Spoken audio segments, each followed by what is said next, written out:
Board के ऊपर सारी इस मंसूबे की लागत लिखी हुई है और कब ये मंसूबा शुरू हुआ है, यानी कि 17 फरवरी 2020 को और 16 फरवरी 2024 को ये मुकम्मल होगा।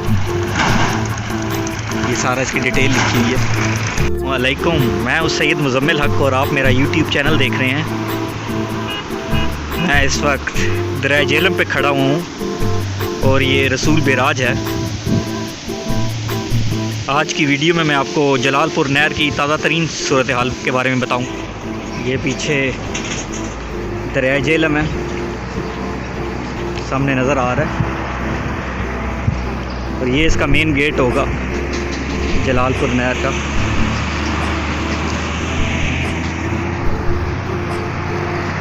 ये नहर आगे जा रही है और अब मैं जिस पॉइंट पे खड़ा हूँ ये बिल्कुल मेन पॉइंट है जलालपुर नहर का। ये पीछे मेन गेट है जो दरिया झेलम के ऊपर है।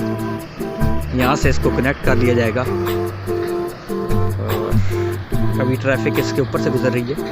ये इधर पुल एक बन जाएगा जो ये बेराज के ऊपर से ट्रैफिक निकल जाया करेगी। ये ट्रक भी आ रहा है एक, ये सामने आगे जलालपुर नहर जा रही है।